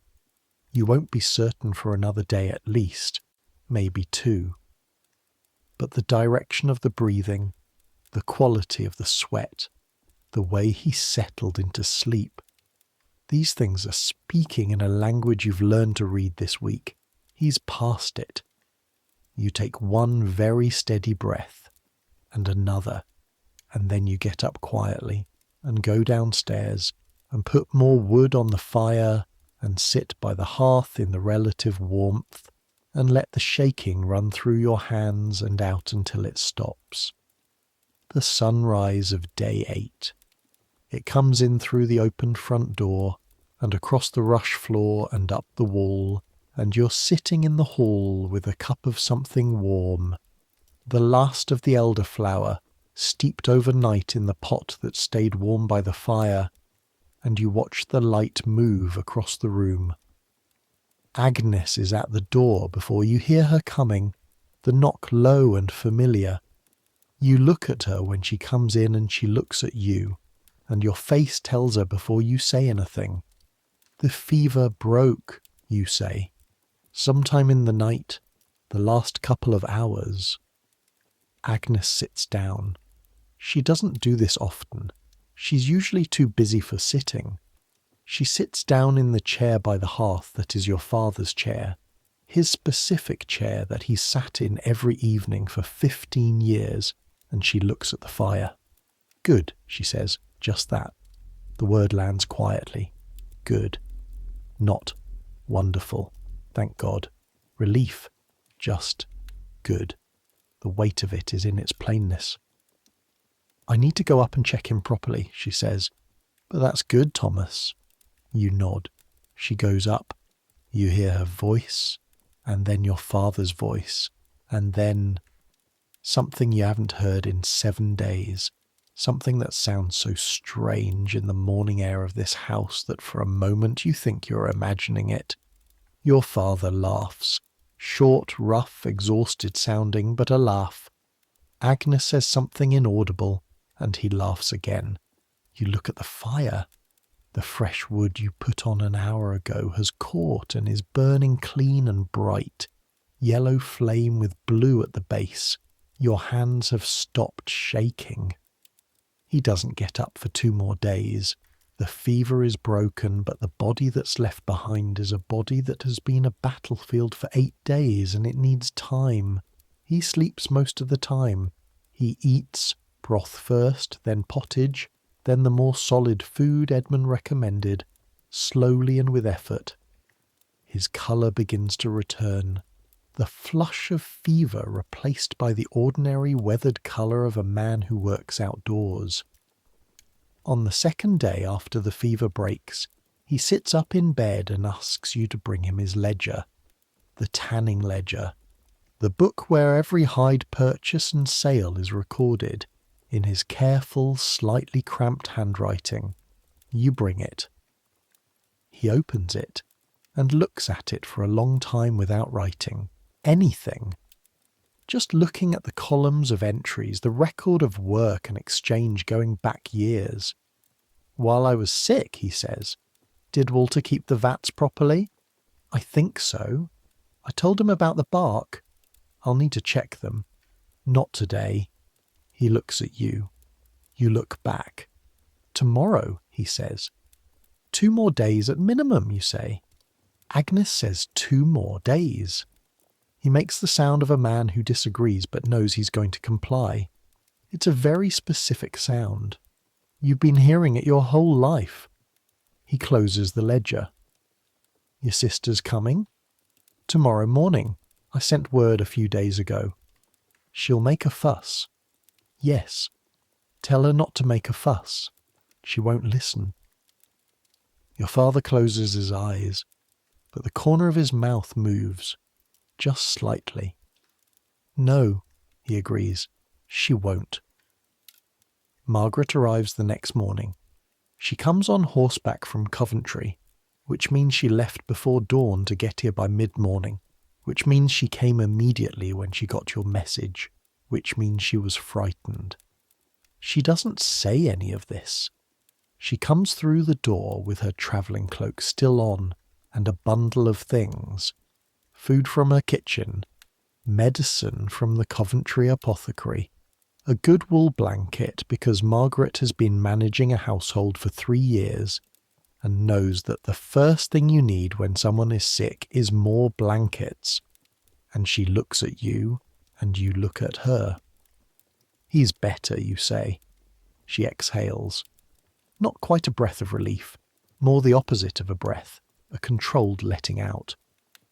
She's been holding that breath since your messenger arrived. Agnes said so too. Agnes says he needs 2 more days in bed and then she'll reassess. Margaret nods. She's 22, your sister. She's grown up since she left. Or possibly you've grown up enough to notice what was already there. The competence. The way she moves through a situation and immediately identifies what needs doing. She's already taking off her cloak, hanging it on the peg by the door, looking at the state of the hall with the assessing eye of someone who knows this house. Has anyone been cooking properly? She asks. Agnes has been helping. The pot looks like no one's properly cleaned it in 4 days. No one has properly cleaned it in 4 days. Someone has been busy. She looks at you. Her expression is the older sister expression, the one that contains a mixture of affection and exasperation in proportions that have been roughly stable your whole life. Go and sleep, she says. I'll go up and see him. Then I'll clean the pot, and you'll sleep. You want to argue. You're 17. Arguing with your older sister is practically instinct, but you're exhausted. The past 8 days have deposited themselves in your body all at once now that the crisis is past. 8 nights of broken sleep, 8 days of managed anxiety, a week of running errands and making medicine and sitting vigil and doing the ordinary work of the house on top of it. 2 hours, you say. 4, says Margaret. You sleep for 6. On the 5th day after the fever breaks, your father gets out of bed. He does this slowly with a deliberateness that is nothing like how he normally moves. Your father, before he was sick, was a quick-moving man, not restless but economical, doing everything with the minimum of wasted motion.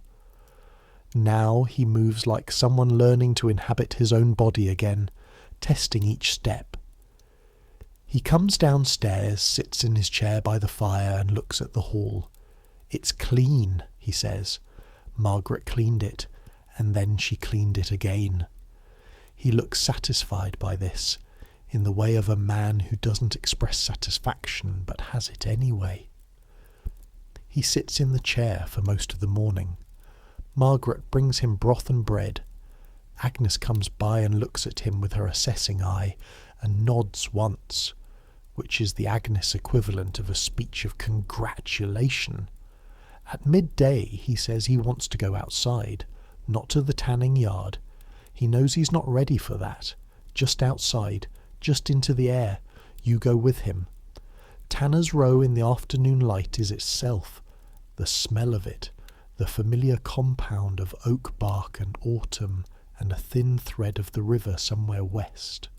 The sounds, someone's cart on the cobbles at the end of the lane, the hammer from the blacksmith's 3 streets over, the specific Ashwick background of a town doing what it does.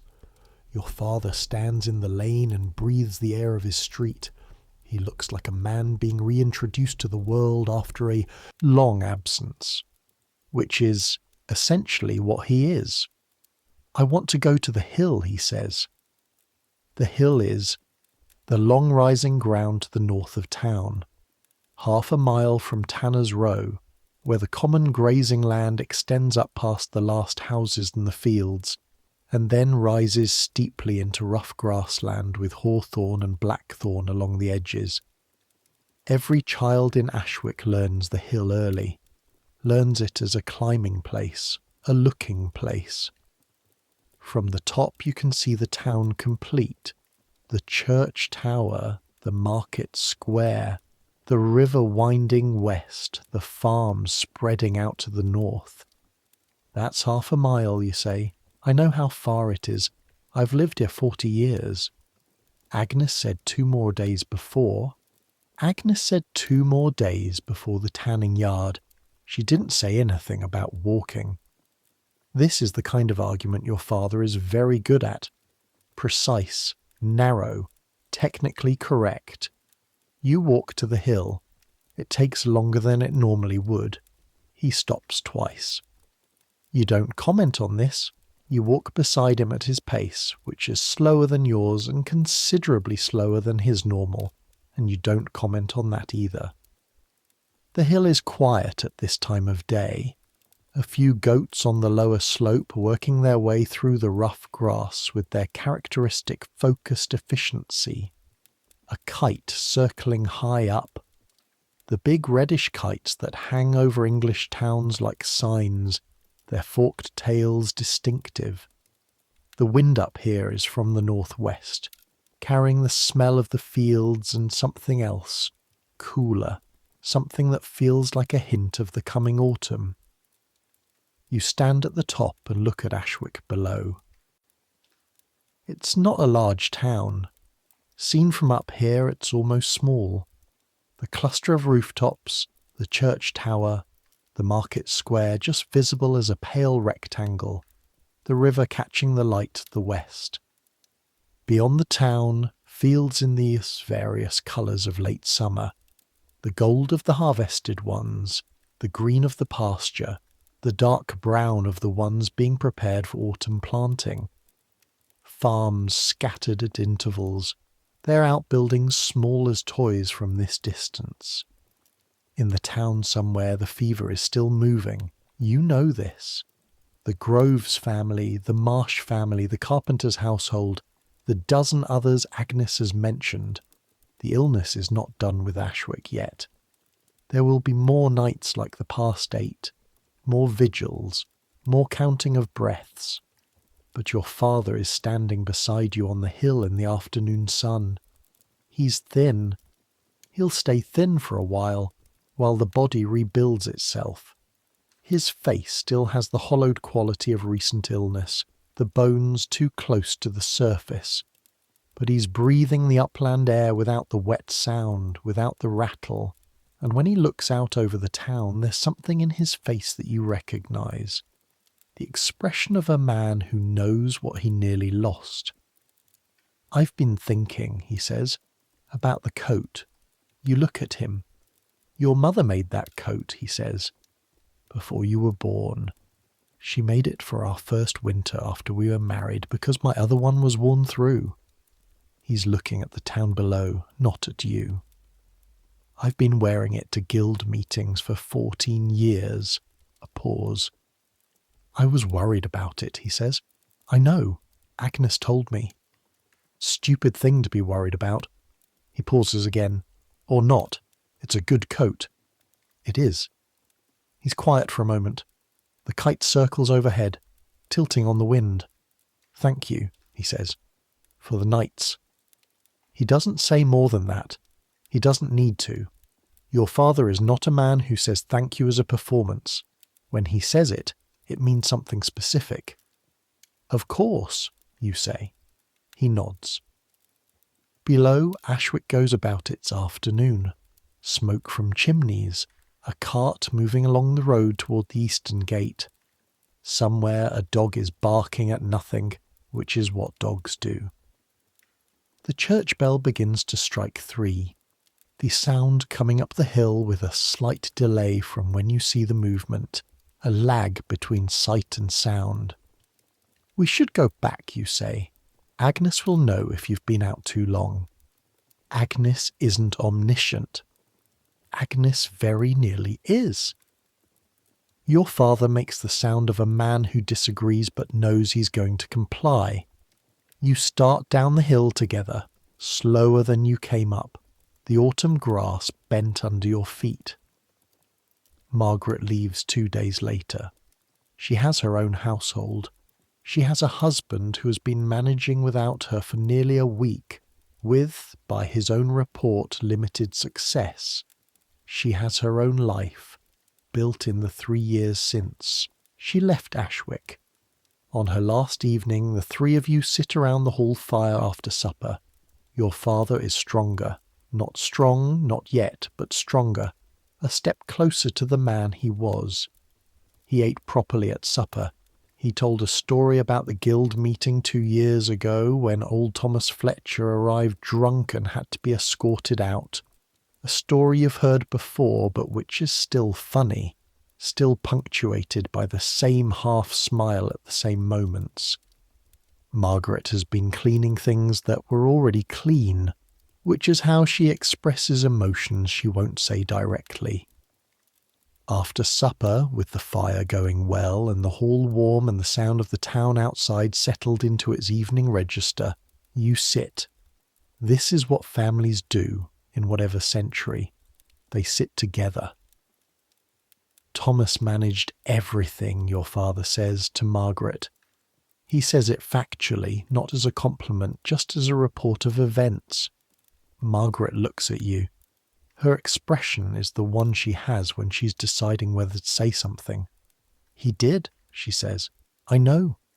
I was worried, your father says, about leaving him alone with it. I wasn't alone, you say. Agnes? Agnes next door? Your father nods. Yes, but you were... He stops, starts again. You didn't panic. This is high praise from your father. Panic is the thing he distrusts most in people. Panic means loss of judgment, loss of usefulness. I was scared, you say.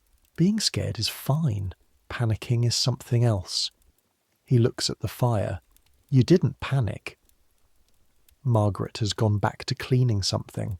She's wiping down the already clean table with a cloth, and her back is to you both, and her shoulders have a quality about them that suggests she's somewhere between proud and sad, and not quite able to hold the whole thing yet. Go to bed, Margaret, your father says, gently. The same tone he used to use when you were children and had been overtaxed. I'm fine. I know you're fine. Go to bed. She goes to bed. You listen to her footsteps on the ladder, the sound of the door. Your father and you sit by the fire. She was worried, he says. She came as soon as she got the message. She always was. He's quiet for a moment. Like a mother. You say nothing. There's nothing to say that wouldn't reduce it. The fire settles, a log shifting down in a small cascade of sparks. The hall is warm and smoky and familiar. The candle on the wall bracket burns steadily, the flame perfectly vertical in the still air. I'll be in the yard Monday, your father says. Agnes said next week. Monday, he says. His voice has the specific quality of a decision made. The Hydes won't wait for Agnes's opinion. You look at him. He looks at the fire. Monday, you say. He nods. The weeks after the fever are not dramatic, they're ordinary.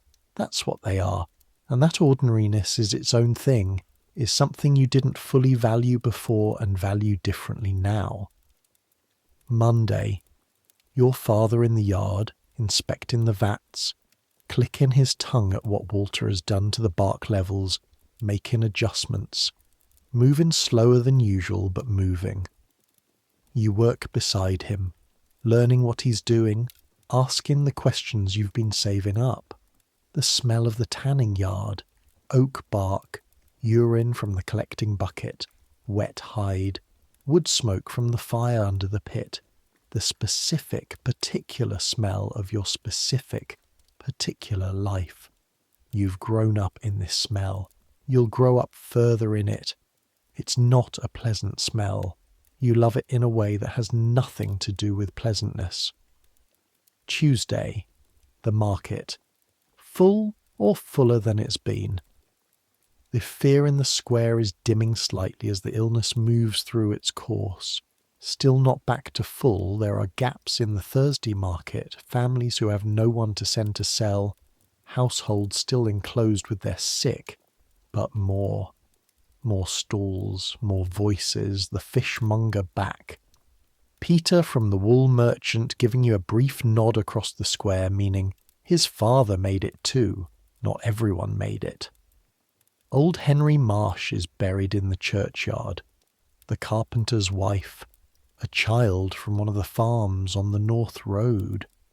Father Bertram has said more masses for the dead this month than in any single month since the sweating epidemic 15 years ago, and he looks thinner for it, grey with the accumulated weight of funerals. You think about them, the ones who didn't make it. You think about the specific randomness of it. Henry Marsh, who knew how to season leather and who was past the worst on. Thursday and dead by Sunday. The woman kneeling in the churchyard with her children, pressing flowers against a stone that wasn't there 2 weeks ago. The way the illness moved through the street like that hand on a lute, but not with a lute's predictability, not following any pattern you could describe, landing here and not there, heavy here and light there, taking this one and leaving that one. You don't know why your father is alive and Henry Marsh is not. Neither does Edmund. Neither does Master Clavell, who will claim otherwise but is wrong. Neither does Agnes, who is more honest about it. You do what you can, Agnes said once when you asked her about it directly. You were 7 years old, asking about someone else's death, a child on the street, a summer fever, 3 days, and gone. You do what you can and you hope. The rest isn't yours to carry. You're still working on that last part. Early September. The evenings are drawing in. The quality of the light has shifted. That specific change in the angle that means summer is definitively over. The warmth still there in the middle of the day but retreating. The mornings cold and grey and smelling of damp leaves and turned earth. The fever has mostly left Ashwick. There are still a few cases. There will be a few cases for weeks yet, the tail end of the outbreak. But the sharp edge of fear that has been in the town's air all August is gone. Your father is in the yard until dark. He's not quite back to full speed, not quite the man he was before. He tires more easily, and some evenings he falls asleep in his chair by the fire before you do. But he's there, working, directing, teaching. This is the teaching part that has intensified since the illness, in a way that neither of you has commented on. He's explaining things more, the things he used to do silently, without commentary, he's now doing with narrative. Here's why you soak the hide in this particular way. Here's what you're looking for in the bark levels. Here's how you know when the leather is ready and when it isn't.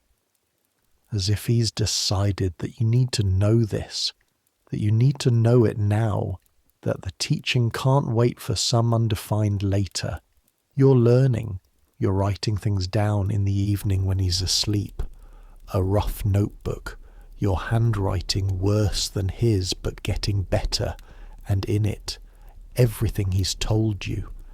Everything you've observed. The measurements, the processes, the qualities and textures and smells that mean different things at different stages. Knowledge passed down like it always has been. Like it was passed to him from his father, from his father's father, back and back along the chain. Agnes comes around less now that there's no emergency. But she comes. She'll stop in the doorway on her way to the market and exchange a few words with your father in the lane, and her expression when she looks at him is the expression of someone who knows something about how close things came that she's chosen not to say aloud. One evening she brings a pot of honeyed pears, a gift, not a medicine. Your father eats them by the fire slowly, with the expression of a man who appreciates pears and is not going to say so because it would be excessive. Agnes, he says when the pears are done. She says.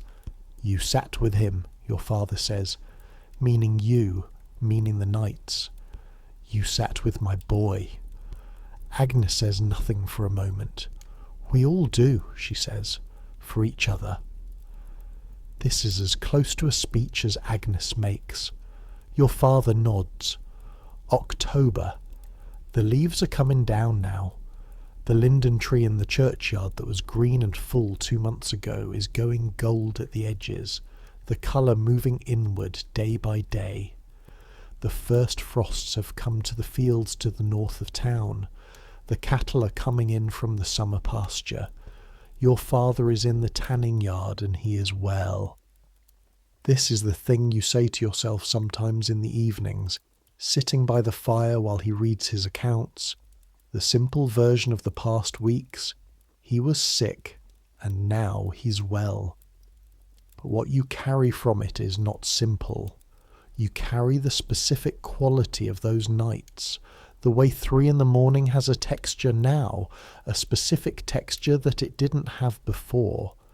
You carry the sound of Agnes's knock on the door, and the weight of Edmund's paper packets, and the smell of dried willow bark steeping in the pot. You carry the feel of the back of your hand against your father's forehead, that repeated gesture of measurement and hope. You carry the knowledge that it was close, that it can be close, that the ordinary life, the hall and the fire and the tanning yard and the Thursday market and your father in his chair in the evenings, can become strange very quickly, can become uncertain, can be held for 8 days in a state of suspended question, and you carry the knowledge of what you're capable of.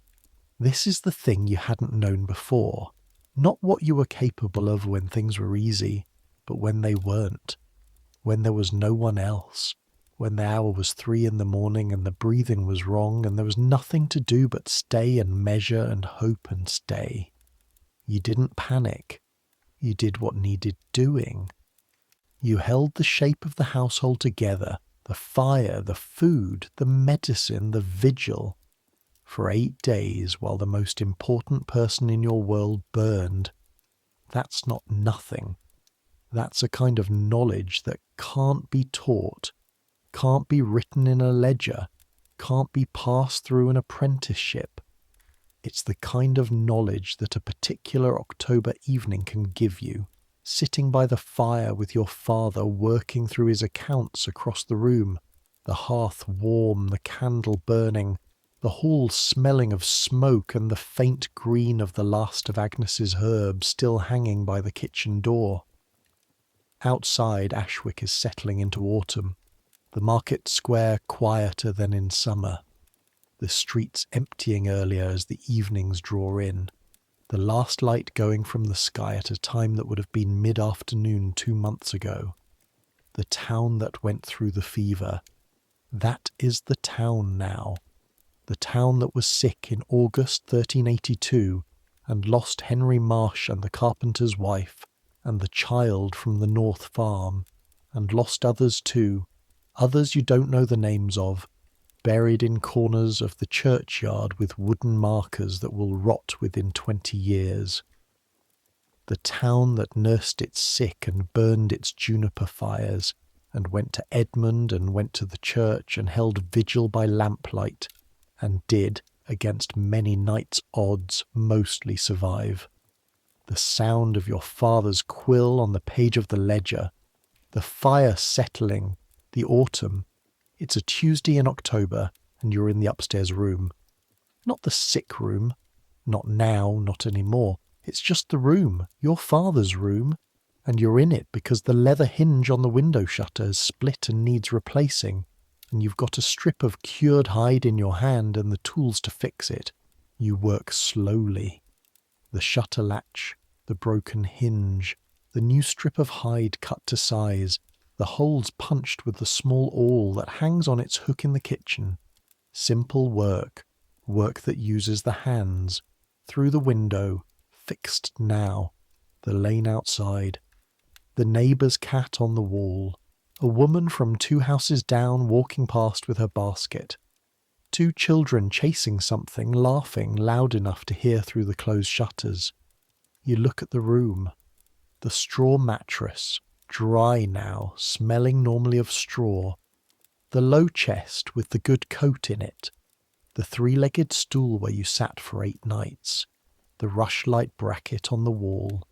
The room looks back at you with the absolute indifference of rooms. But you know what happened here. You'll always know what happened here. The room will change, the rushes will be changed, the straw mattress replaced eventually, the chest moved or repaired or discarded. But you'll carry the room inside you, the specific geography of those 8 nights, the exact distances between the stool and the mattress and the door, the way the lamplight fell across your father's face at 3 a.m. That doesn't go away. You hang the new hinge and test the shutter. It opens cleanly now, swings smoothly. You latch it closed. Go back downstairs, November. And let me step back for a moment. The way you step back from a painting to see what you've been too close to read. Because what we've been inside, the hall, the tanning yard, the market square, the church, the hill, the sick room, these are places that exist within a world that most people in 1382 cannot see in full. You can't see it in full either, but I can tell you what surrounds you, what the wider frame looks like. England in 1382 is a country still in the long process of recovering from something that Ashwick's elderly remember, and the young know only as history. The Black Death of 1348 to 1349, which killed somewhere between 1/3 and half of the population of England. 1/3 to a half, not in a year of war, not in a famine, in 18 months, a disease from the east. The country has been rebuilding since, but the rebuilding is uneven, complicated, strange. There are fewer people to work the fields. The survivors negotiated loudly through strikes and peasant revolts. Most recently the Peasants' Revolt last year, 1381, in which people marched on London and demanded the end of serfdom and were ultimately betrayed by a king who made promises he had no intention of keeping. The leaders were executed. The promises were rescinded. But something shifted anyway. It always shifts, eventually. The world outside Ashwick is a world in which the old certainties about who belongs where and who owes whom, what labour have been cracked. Slightly, irreversibly, even if the crack isn't yet visible in the shape of the law. The world outside is Richard II on his throne, 16 years old, not yet the catastrophic king he'll become. It's the 100 Years' War, paused, ongoing, expensive. It's John Wycliffe, who died this year, whose ideas about the church are spreading through exactly the kind of market towns that Ashwick is. It's manuscript books that the rich own and the poor don't, because the printing press hasn't arrived yet, won't arrive for another 70 years. It's a world that is slowly, imperceptibly, moving from one thing toward another thing. The Middle Ages is not a period that the people living in it experience as medieval. They experience it as now. They're not inhabiting a historical category. They're alive in the only time there is. And in the only time there is, in Ashwick in 1382, your father is mending leather goods in the yard, and the fever has passed and the winter is coming, and the tanning vats need checking and the hall needs firewood, and the world continues. It always continues. The fire. Start there, because this is where the day ends. You've fed the fire for the last time tonight, the heavy pieces of oak that will burn slow and steady through the small hours, keeping the hall above the worst of the cold. Your father is in his chair, the ledger closed on the table beside him, his eyes half shut. He'll be asleep in minutes. He always falls asleep in his chair these days in the evenings, wakes with a small startled grunt an hour later and goes up to bed. He won't admit this is a change from before the fever. You haven't pointed it out. The hall smells of smoke and the evening meal, a pottage again, with some salted pork that Margaret sent from Coventry, along with her last message, and dried beans, and the last of Agnes's thyme, which is running out now, and won't be replenished until next summer's harvest. It's a good smell. The honest, dense, warm smell of a household functioning, of a family eating together, and then sitting together, and then going to bed, and then getting up tomorrow and doing it again. The candle on the wall bracket is burning down. You light a fresh one from it before it gutters. You've run out of the beeswax ones, and this is a tallow candle, which smells slightly of the animal it came from, which is always going to be tallow candles. The hall is ringed in a warmth that the edges of the room don't quite reach. You can see your breath, just barely, near the walls. Your father's breathing is steady. That specific observation is different now than it was before September. Before August, you would not have tracked your father's breathing. You would not have known what it sounded like in normal sleep versus fever sleep, versus the specific wet quality of deep illness. You would not have been aware of it at all. Now you know it, will always know it, can hear in 3 seconds flat whether he's sleeping well or not. He's sleeping well. Good. You take the candle and go up. The ladder, the landing, the door, your room first. The smaller room, your room, the room that was always your room from the time you were old enough to have your own space. The straw mattress on the floor. Not as good as your father's. A younger mattress. Thinner. But yours. The few objects that are yours. A wooden comb. A small knife in a leather sheath that belonged to your uncle who died before you were born. Given to you by your father when you were 10. A piece of smooth stone from the river bank that you've had since you were small for no reason that made sense then, and makes none now except that you've always had it and always kept it. The window shutter is closed. Through the gaps, the October night, cold, the smell of the river and distant wood smoke, an owl somewhere not far away, a sound like a knife drawn across a whetstone, that specific shriek. You sit on the edge of your mattress. The candle is on the floor, small circle of warmth. You're tired in the good way tonight. The way that comes from actual work, from a body that has been used through the day, the yard, the market, carrying water, fixing the shutter, the dozen tasks that a household requires, rather than the hollowed-out exhaustion of the vigil weeks, the bone-deep fatigue of sustained fear. Your hands are rough. They were rough before, from the tanning work, the cold water, the daily work of this life. They're rougher now, cracked at the knuckles from the extra washing. The cold. The skin pulls slightly when you flex your fingers. You rub them together, the friction warming. Outside your room, through the wall, your father's steady breathing. He's there. That's the sum of it. The sounds of Ashwick at night are not the same as the sounds of Ashwick in the day. Day Ashwick is the cartwheels and the hammer and the voices and the market and the animals. Night Ashwick is something else, something quieter but not silent, because a town of 1,200 people is never actually silent. There's always something. The watchman who walks the main street calling the hours, you can hear him faintly, his voice carrying through still air, the words indistinct but the rhythm of it familiar, the same rhythm your whole life. One of the things that's the same as it always was, a dog barking at the end of Tanner's Row. Dogs in medieval towns are semi-wild things, useful for specific purposes, guarding, hunting rats, but not pets exactly, not in the way of later centuries, not something you invite into the hall. This dog has been barking at the same nothing for 15 minutes, It will stop eventually, it always does.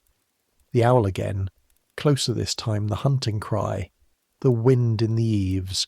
This house is 40 years old, and the timbers have settled, have found their long-term relationship with gravity, and in certain winds they talk about it, creak and shift in a language you've known since childhood, a language that says I am still here in the specific grammar of old wood. The fire downstairs, banked but not dead. A settling sound, a collapse of one thing into another, small and intimate, and under all of it, always, the river. Too far to hear exactly, but present in some way that goes below hearing.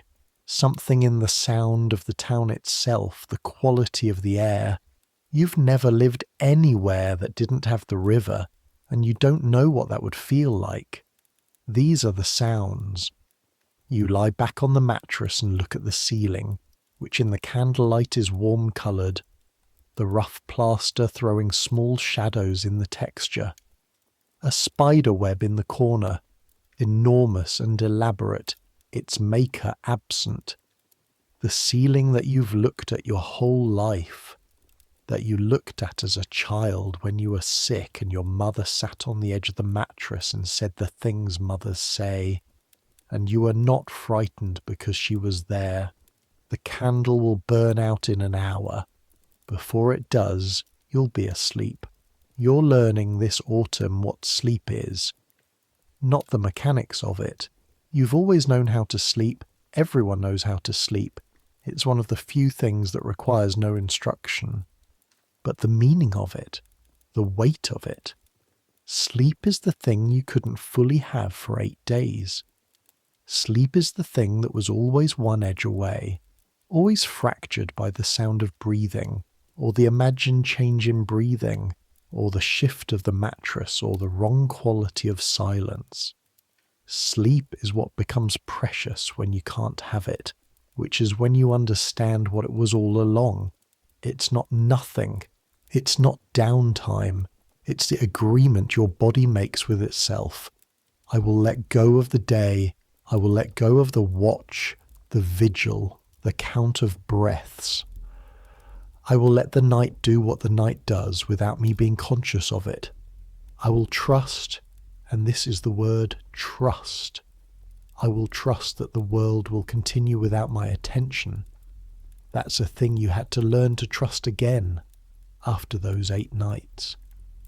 It took a few days. The first night after the fever broke, you lay in the dark and listened, kept listening, waiting for the wrong sound, and the wrong sound didn't come, and you lay there listening to the absence of it. The second night, easier. The third night, easier still. Slowly the body remembered how to let go. Now you let go. Not completely. Not all at once. It's not a decision you make. It's something that happens to you gradually, like warmth spreading through cold limbs when you come in from outside. First the thoughts slow. The day's small inventory. What was done, what wasn't, what needs to be done tomorrow, shuffles itself into the back of your mind and lies down there. Your breathing deepens without your telling it to. The candle on the floor is a warm presence at the edge of your vision, and then less of a presence, and then not a presence. Just the backs of your eyelids. Your father is in his room. He's breathing. He's there. Agnes is next door. She'll come in the morning as she comes every few mornings now, more out of habit and neighbourliness than necessity. Margaret is in Coventry, in her own house, in her own bed, probably asleep already because she was always the one who slept easily. The tanning vats are doing what tanning vats do overnight.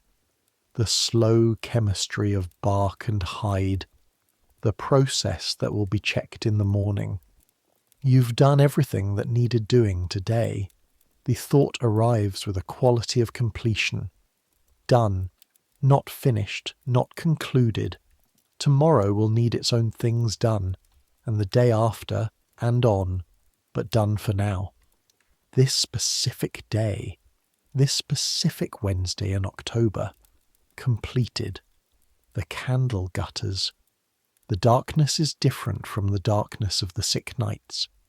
There it had an edge to it, a readiness, a thing that might change at any moment quality that kept a part of you always slightly awake. This darkness is full, complete. The darkness of a room at the end of a day that has nothing left to demand of you. Your body is warm, the blanket you pulled up, your mother's blanket, the good one that was in the chest, the one that Margaret found and put on your bed without saying anything about it, is heavy and warm and smells faintly of the cedar wood it was folded against. The weight of it is good. The specific comfort of a heavy blanket on a cold night, a comfort so simple and physical that it requires no context, no history, no thought, just warm, just heavy, just here. You think briefly about the hill, the view from the top, your father beside you, Ashwick below in the afternoon light, the church tower, the river, the farm spreading north, the ordinary, specific, irreplaceable view that belongs to this town and not to anywhere else. The thought softens at its edges, becomes less a thought and more a shape, a colour, the blue-grey October sky, the gold of the linden tree's leaves, the particular clarity of the air. And then not even that. Just warmth and weight and the sound of an owl going about its night, and the distant watchman calling an hour you're too close to sleep to count. You've been 17 years old for 4 months. You've buried a mother and nursed a father and learned, among other things, that you're capable of things you didn't know you were capable of. The city that was this summer, your own small city, your own 1,200 people, your Thursday market and your tanning vats and your church with its Norman tower is quieter now. The illness has moved through and left its mark and left its dead and left the rest of you still here, changed in small ways you won't be able to fully name until later. That's always how it goes. You live through things, and then later you understand what you were living through. But tonight there's no understanding required. Tonight there's only the blanket and the dark and the sound of your father's breathing through the wall, steady, even, there. Centuries will pass. This specific house on Tanner's Row, this timber-framed hall with its tallow candles and its smoke-blackened beams, will stand for another 100 years and then be rebuilt, and the building that replaces it will stand for 200 years and be demolished, and something else will be built on the land, and then something else. The street itself will change. The smell of tanning will eventually move out of towns entirely, forced to the edges of cities and then further, as the cities grow and the urban poor claim the land where tanneries stood. Tanner's Row will become a different kind of row. The vats will be gone, the poles, the hung hides. The town will grow. Ashwick will grow, or it won't. Some medieval market towns grow into cities, and some shrink back into villages, and which way a given town goes depends on factors so local and specific that no general principle covers them. Roads that get built or don't, rivers that flood or don't, plagues that arrive or pass to the south. The particular choices of particular people at particular moments. The church will stand. Churches stand. St. Bartholomew's will be there in 500 years.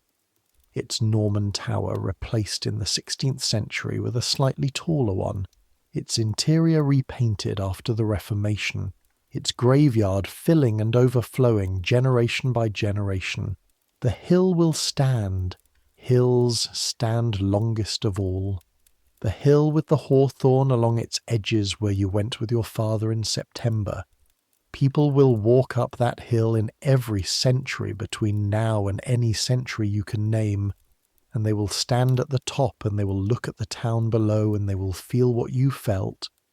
That particular human thing, here I am, above the place I live, seeing it whole for a moment. The river will stand, or rather flow, which is what rivers do. The river that you can't see but can always sense, that quality of the town's air that comes from having water nearby. But the people don't stand. The people turn over, generation by generation, the way the rushes on the floor turn over. Agnes will die. Edmund will die. Your father will die. Not this year, not for some years yet if the patterns of this life hold, but he will die. And when he does, you'll stand at the graveyard and you'll know something about the weight of absence that you know already, that you learned already in the early hours of morning before the fever broke, lying in the dark, counting the pauses between breaths. And you will die. Someday, at some age, of something. In a world where medicine is tallow and willow bark and elderflower, in a world where the theriac in Master Clavel's paper packet is mostly ground betony and wishful thinking, in a world where the body is as close to the front line as it's possible to be. But not tonight. Tonight you're alive and warm and 17 and your father is breathing in the next room and the candle has gone out. That's enough. Actually, it's more than enough. The owl has stopped. Somewhere in its hunt it found what it was looking for, or gave up, or simply moved on to a field where the small frightened things are more plentiful. The night without the owl call is quieter. The watchman's voice again, very distant, the call of the hour dissolving in the cold air before it reaches you fully. The hour doesn't matter. The hour is late. The hour is sleep. The river always. The river that doesn't stop. You're breathing in and out, in and out. The body doing its oldest, simplest work. The blanket heavy and warm. The darkness full and kind. You're warm enough. You're fed enough. You're safe enough. You've earned this rest. The night is yours now. The dark is yours. The hours between now and dawn belong entirely to you and to whatever dreams the body makes when it finally lets go. Let go. Let the sounds fade. Let the thoughts slow. Let the day complete itself and lie down. Tomorrow the fire will need feeding and the vats will need checking, and Agnes will knock at the door and your father will be in his chair with his ledger, and the market will be doing its Thursday business, and Tanner's Row will smell of everything it always smells of. But that's tomorrow. That's a different kind of now. This now is the dark and the weight and the warmth and the simple fact of being here, having made it through another day in a world that doesn't guarantee you anything, that gives you only the present moment and what you're capable of in it. You were capable. You are capable. The same as all the people who have slept in houses like this one, in streets like this one, in towns like this one, in all the seasons of all the centuries. The same sleepness, the same giving into it, the same letting go. Let it come. Let sleep take you the way it always takes you, slowly, then completely. Let the world do its night work without you. You've done your part. Good night.